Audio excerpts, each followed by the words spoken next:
Well, uncertainty about global security, uncertainty about the Canadian economy, all tied to Donald Trump and whoever wins next Sunday's Liberal leadership contest and soon after win the federal election will be the person leading this country through those uncharted waters. To talk about this, we're now joined by Susan Smith, former Liberal strategist, co-founder and principal at Blue Sky Strategy Group, Cole Hogan, a conservative digital strategist, now principal at GT, and George Soule, a former director of communications with the federal NDP. Hello to the three of you. Oh, Michael. So obviously shifting here a bit, the focus that we've had through the program today, and right now focusing on the political contest at play here at home. And to that, I want to start here with a new poll from Leger Marketing, that firm tracking a 5-point gain when it comes to popular support for the Conservative Party, leading the race once again at 43%, a 5-point drop for the Liberals, now at 30%, 33% if they attach Mark Carney's name to the party, the NDP at 13%.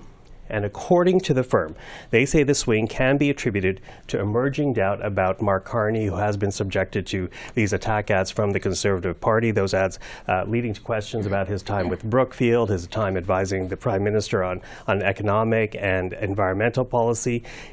Is Mark Carney vulnerable right now, Susan? Well, he hasn't won the Liberal leadership yet, Michael, but the Conservatives, and I think most of the country, think he will be the likely winner on Sunday. Whomever is going to win, and the Conservatives are worried about it, they're running attack ads against him. I think people are going to pay attention very closely to the election. They're going to pay very close attention. So anybody that is attacked is vulnerable. At the same time, there are other polls showing that Mr. Poilievre's numbers are going down. I think Canadians are starting to inch towards that level of scrutiny before they cast a ballot. The big story still is that that is now a 5-point gap between, according to that poll, between Liberals and Conservatives, and it was a double-digit gap before now. So in about 8 weeks, there's been a massive gap closure there. And the longer Mr. Trump behaves erratically and detrimentally to Canada, the more scrutiny Canadians will put on who will best lead the country. And most of the other polls put the confidence in Mark Carney as a former governor of the Bank of Canada, former governor of the Bank of England, and an economist with real-world experience versus Mr. Poilievre, who's a career politician. Okay, I adore you, but it's actually more than a 5-point gap, although I take your point that things are tightening. Cole, what do you make of the Mark Carney and how vulnerable he is? Sure. When I look at historical trends, I think, John Turner, when he took over from Pierre Trudeau, got a bump in the polls. Kim Campbell, when she took over from Brian Mulroney, got a bump in the polls. Then they both went down to historical defeats. So I think on the Conservative side, no one expected us to maintain a 20-plus point lead forever. There was going to be some variance here. But now I think, to the point that we're discussing, there's been increased criticism of Mark Carney. He can't just say whatever and get away with it. He's being fact-checked on multiple issues, and Canadians are paying more attention and changing their opinion. So if we look at the last few weeks when he's been caught in, let's call them embellishments or fabrications, this is changing the public's opinion about him, and they're shifting back and taking a closer look and saying, well, we're not quite sure about this guy either. And, Carney, try as he may, he's not having quite as successful of a job separating himself from the Trudeau legacy. Okay, what do you say to it, George? Well, I mean, I think a couple things. One, I think for a while, and we've known this, was there were a bunch of people who were anybody but Trudeau who were parking themselves with Mr. Poilievre, and I think that, to Cole's point, the Conservatives didn't think those numbers were real. Nobody thought they were real, and I think a bunch of them swooshed back over to the Liberals when they saw somebody new, and that group of people is still very fluid. So I think we're going to have a real race. I think there's going to be a real campaign.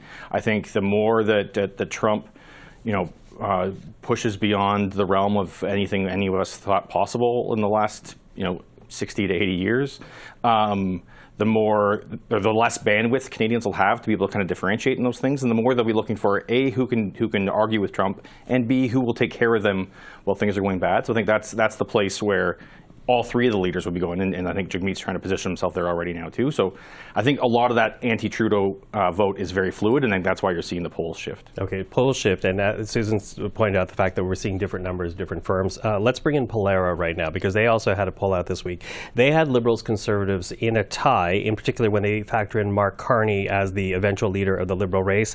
But when they looked at why people are looking to the Liberals right now, 55% said it's because they feel worse about Pierre Poilievre now, and this is the quote from Polera. With the departure of Trudeau, voters are now focusing more on Poilievre, and strongly negative sentiment towards him is pushing votes to the Liberals, which was always the Liberal argument for Trudeau to stay. What do you make of that survey from Polera, Susan?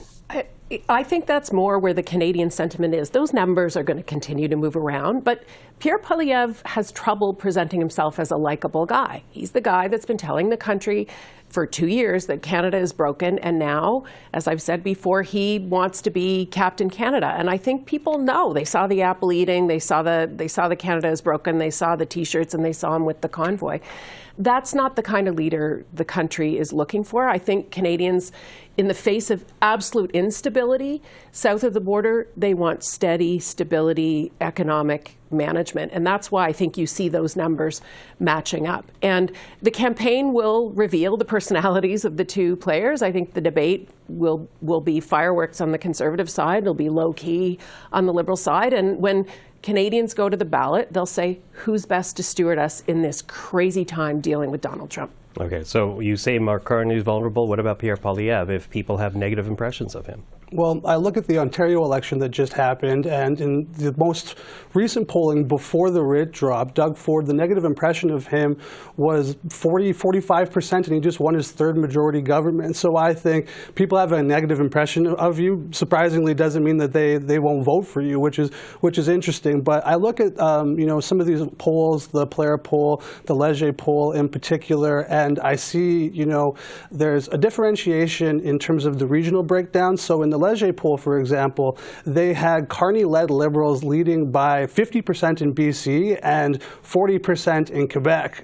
Those are higher than the Trudeau Liberal majority numbers in 2015, and I don't think people think those numbers bear out with political reality.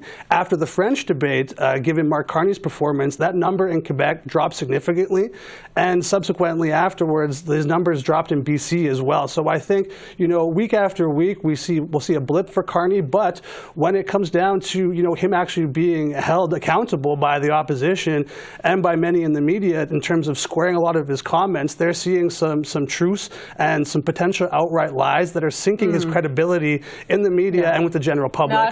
That's hard to hear coming from Poilievre, who is known for stretching the truth on things. That I take exception to that. Carney has said the Conservatives are trying to stick things to him. He is not. He has probably could do a better job in answering some of the questions, but to declare an outright lie is false. Well, perhaps he could be more precise. Okay, George, to you. Well, Poilievre's having a hard time putting the sheep's clothing on over himself as a wolf with his voting record that he's had, and his voting record right there for people to look at. But look, polls go up and polls go down, and I mean, up is better, obviously, but I do think the one thing that Doug Ford had, though, is that people do see him as somebody kind of like them. And so whether they think the province was going the right direction or wrong direction, they felt like at least he was fighting for them. And I have to admit, and I think we've all admitted, that he's done a good job of speaking to Trump. And so I think that was something that Pierre Poilievre falls incredibly short on. And so I think, well, the campaign moves forward, we're going to see the three main leaders trying to demonstrate that, one, they're just like the rest of us, and two, that they are the ones that can have our backs through this. And I think that I think Mark Carney's going to have a tough time with that, and I think Pierre Poilievre definitely will have a hard tough time. Sorry, quickly out of time. I'm very sorry. But listen, we're going to talk a bit more about this weekend, because you're going to join me Sunday when we cover the Liberal leadership race, and then you can bring out the big guns, Susan. Susan big guns. No big guns. Well, badminton racket, maybe. George. There we go. Pickleball. Susan Cole, George, thank you.